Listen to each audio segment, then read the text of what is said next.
Hello, hello, my good people. We are continuing our CEO confidence journey. Hello, I am T. Renee Smith, author of The CEO Life. Hopefully, you've been following me the last couple of days as we've been talking about the number one thing that you must have in order to build a bankable brand, and it is confidence. So a lot of people just focus on the visuals, the imaging, the strategy when it comes to branding, but the root of the success of it is your confidence. So I'm having these discussions with you as I have opened the doors wide open to my 5-day free CEO Confidence Challenge. So if you have not registered, make sure that you click on the link below to register. And also, if you guys are not following me on YouTube, please follow me and click the subscribe button so you can get notified when I post new juicy content about growing your business and your life, really creating a holistic life and business. So yesterday we talked about your brand story. So if you did not hear that message, you want to definitely head on over to YouTube so that you can hear that message. And we talked about the power of having an impactful brand story, which is all rooted in your personal story or your business brand story. And that is all based on your confidence, right? So if you completed that homework for your brand story, let's move right along to your ideal client. And so your ideal client, or like I call it sometimes, is your God client. And that simply is the person, group of people, or businesses that you will put on this earth to work with. A lot of times people will work with anybody. They'll say, well, if they have a debit card, if they have a checkbook, if they can send me a cash out, whatever it is the case, a PayPal invoice, or whatever the case is, that I will work with them.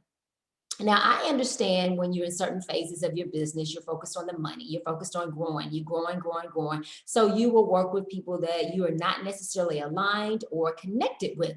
However, when you're looking at building a sustainable business, whatever that looks like for you, 6 figures, 7 figures, 8 figures, 4 figures, 5 figures, whatever the case is, when you're looking at building a sustainable business, you have to start getting aligned with the people that God or your higher power has aligned you to work with. And oftentimes these are people that have had similar experiences to you. You're 2-3 steps ahead of them, but they've experienced something similar to you. So a lot of times when I work with my clients, they get stuck in their head trying to figure out who their ideal client is and who they want to work with.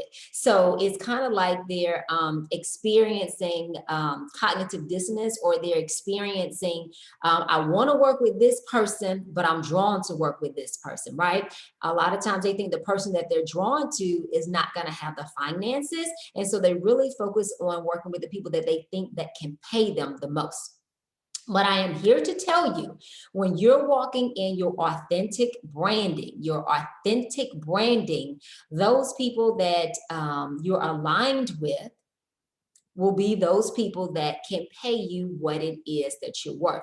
So if you guys have followed me for any time, you know that I say branding is a soulful journey. It is a spiritual experience. Nobody can give you a brand. So a lot of people will go to branding consultings or branding coaches for them to give you a brand, but all they're doing is giving back to you what it is that you're putting out. I remember many years ago, I've been in the branding space for a while. It's a part of my build strategy that I teach my clients, or my build framework. But I said, let me just test out my chops and let me see what some other branding coaching and consultants are doing. So I scheduled a VIP session. I think it was about $3,500 to $5,000 back then. And so I went in and we sat down, and she asked me all of these questions, and we had this amazing lunch. I mean, salmon, sauteed spinach, cheesecake.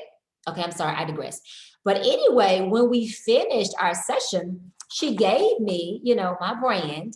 And I was like, this really is not me. Like, I mean, I know that this is what I said to you, but I wasn't emotionally resonating or connecting. And the reason being was I was not walking in my confidence. I was not true with myself. Like, I had not accepted my own personal journey and realized that that journey that I had been on, my ideal client, it was me. but I had to be able to stand in my truth and be able to recognize that so I could attract the people. So let's talk about the 3 steps that you need to do today to identify your ideal client or that God-given client, right? So the very first thing that you want to do is you want to sit down and write down who are the people that you have this honest or genuine connection to work with. So don't get in your head, stay in your heart.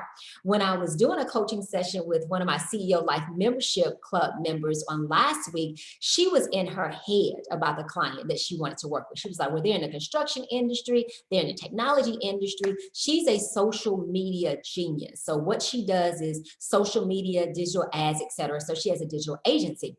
And so she was telling me the people that she thought would be a good fit to work with her. But when we started drilling down the layers, her ideal clients were people that were similar to her. It was people that were in the corporate space, that they were women that had been divorced or thinking about, getting divorced and were looking at developing an additional stream of revenue in terms of a business, right? But we had to get through her block and work on her confidence of being able to stand in her truth and say, this is who I really want to work with, because she still had work to do on her own self, her own healing, to be able to stand in that truth of, yes, I am a divorced woman. Yes, but I am still confident. I'm still smart. I still am knowledgeable. So the very first thing that you have to do is you kind of have to sit down and look and say, who do I have the biggest connection with, right? And who do I enjoy working with the most? And again, most times than not, it's going to be people that's very similar to you, people that have experienced a similar path that you have, right? So number one, be very honest with yourself about that. Number two is once you go through and figure out who that person, people, group of people, business owners are, then number two, you want to say, what do they want first? Then what do they need? Oftentimes we go into what a person needs or what our ideal client needs before we go into what they want. So one of my other CEO Life Membership Club members, when we were doing our session on branding and brand messaging, she is a CRM strategist. And that's a customer relationship management strategist. And so she was like, what they need is organization. What they need is email marketing. What they need are predictable systems, right? I said, yes, that is exactly what they, no, she said that's what they want. I said, no, that's not what they want. That's what they need. They need systems, right? They need predictability. They need automation. That's what they need. But what do they want? And so when we started getting to what they wanted passive income. They wanted to be an influencer. They wanted to save time. They basically wanted to clone themselves. So when you're thinking about your ideal client, first you want to think about what it is that they want. Then you want to think about what it is that they need. So what they want, when you speak and you talk about that, that's how you emotionally connect with them. When you talk about what it is that they need, then that's how you talk about the results that they're going to give you, the results that you're going to give them and the services that you deliver. Okay, so number two, needs and wants. Number three, when you understand their needs and want, then you have to figure out what transformative product or service are you going to provide for them in order to get the results that they want. And so again, the results are going to be tied back up into what it is that they're wanting to achieve, because people pay more than not for what they want versus what they need. So you don't necessarily see people going and hiring personal trainers and spending all this money in the healthcare industry because they're wanting to get into a gym. They're wanting to work hard. They're wanting to, eat right. No, what they're wanting is to look good in those jeans to piss off their ex. I'm just playing. Or what they're wanting to do is to have more vitality, have more flexibility, have more energy. So again, determine the results, the transformative results that people are going to receive in working with you.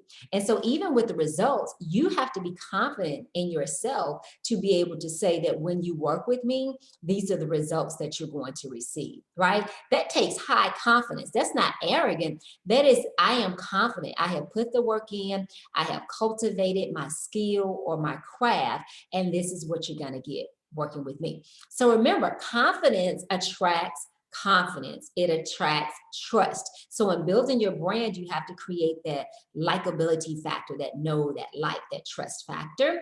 And so again, all of that comes from that confidence. If you have low confidence, then you're not going to be speaking and talking about results and putting yourself out there and sharing your personal stories. So if you need some help with your confidence, right? If you need some help in translating that confidence to get increased revenue, to get more satisfying relationships, because confidence is a part of your relationships, being able to ask for what you want, right? And not be afraid, being able to trust yourself that you can open yourself up and be vulnerable, right? And be in a committed relationship. I'm sorry, I digress. But confidence is so important in every area of your life, whether it's raising your kids, you being confident in the decisions that you're making. Confidence is just major in every area of your life, right? If you look at the amount of money you make, I mean, it's going to be directly tied to your confidence in being able to ask for what you want. If it's dealing with your husband or your wife or a potential husband or wife, it's going to be directly in believing that you're worth a high value person. So if you're not registered for the CEO Confidence Free Challenge, register below. It's a limited time and limited space. So if you're ready to uplevel your life, uplevel your business, live a holistic life, live a holistic business, then you want to register today. You want to register right now. So you can increase your confidence and you can have the life and the business that you love. But it all starts today with making a shift in your confidence. Bye bye. See you on the other side. Register for the challenge. Bye bye.